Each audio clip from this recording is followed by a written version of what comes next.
Hello, ladies and gentlemen, boys and girls. I'm Canon EOS photographer RandallMRueff. See, have a camera, Canon EOS. And today, I'm here to talk to you about the 28 to 300 millimeter lens and the hand holdability and weight of said lens. First of all, it's not that long, even when fully extended. Let me see, I got a tape measure here. So, yeah. Okay. So, let's do some measurements here. On the lens itself. The lens itself is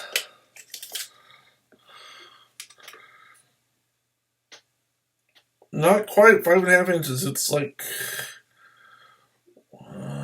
it's heavy. 4, 8, 5 3/8. I got approximately 5 3/8 when it's fully closed. When it's into the shortest form. So you go from 5 3/8 to 7 and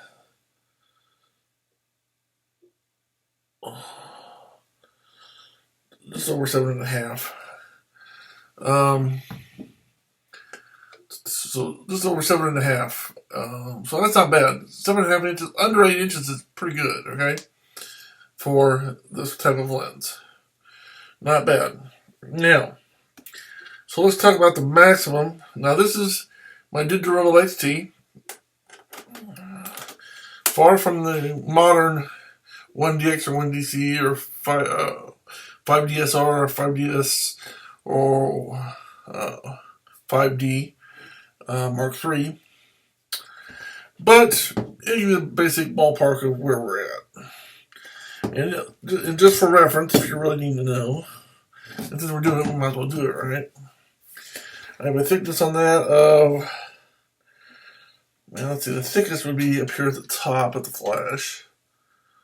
So at the thickest, I got about 3 1/4. If you consider coming out from here to here is 3 1/4. If I measure here at the lens mount, it's just under 2.5. So the maximum would be about, so we're talking 3 3/8, almost 3.5, not quite 3.5. So let's put this into comparison. We'll give you the grandiose idea here. When you have the camera and the lens, now keep in mind this is the average width, or most cameras today, or maybe a little bit thicker, a little bit thinner, depending on what model you have. But this is a good ballpark.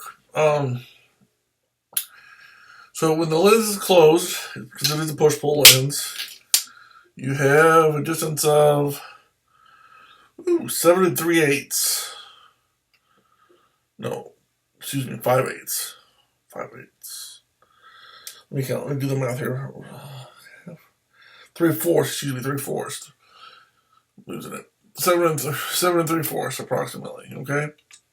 So you're gonna be carrying around 7 3/4. Normally, when you just hold, you're holding it like this or holding it like this. Now, fully extended, of course, it goes to. Pull the tape measure out here again. The longest you're able to do here is, just if you consider the little part right here of the viewfinder, it's 10 inches. Maybe 10 1/8. Yeah, 10 inches, 10 and 1/8 inches. So just over 10 inches fully extended. Now keep in mind I have a filter on here. A UV zero filter for protection. So if I didn't have a UV filter, it would probably be about 10 inches. But I like to have that filter for protection. So because if something happens to the filter, it's like $20. If something were to, like a rock were to hit the filter, break it, $20. If something were to hit the unprotected lens, $300 to $500. So obviously I have a UV zero, which doesn't affect the light situation any, simply for protection. So fully extended, we're talking about 10 inches. Sounds kind of kinky, but moving on. So that's your size. Now, I can't say.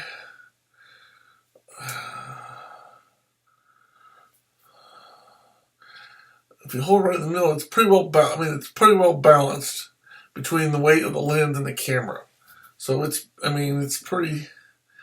So it's not like the lens is real heavy and the camera's real light, or the camera's real light and the lens is real. It's pretty much balanced. It's pretty close. I don't have anything to weigh them with, but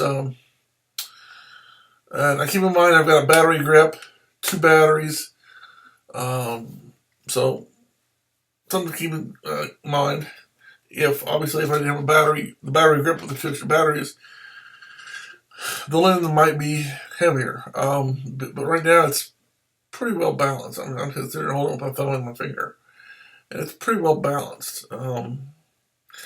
So nothing to complain about there. Could I hold this all day and carry it with me? Yeah, if I wanted to or had to, yeah, I would. It's not that heavy. I would. Normally, I have a neck strap or a hand thing. Normally, I've had a neck strap for a long time. I finally got rid of it because I didn't like it. What I'm going to do is get one of those little straps that go from here to here, so I can just slide my hand on it and fasten it to my hand size, and just kind of hold it like this. Because I'm getting to the point neck straps are starting to annoy me. So I got rid of the neck strap, and I just haven't got to the point where I can save up some money. It's not much, but get me a little hand strap for about $5 or $10, and I'm going to do that when I get some spare money. But I can hand hold this all day. There's some weight to it, yeah, obviously, But if you're serious about getting your pictures and taking your pictures, even if you're using a prosumer camera, it's not that bad. So I can carry this all day if I had to. And I've done it there's several events where I've been where I've had to carry this all day. Now, back when I did that, I had a neck strap, and it wouldn't. But the point is, it's not so heavy you can't carry it all day if you had to. That's my point. And I'm sure some people carry this and so much, and even more. So there you have it. Hand holdability, small, compact, relatively compact.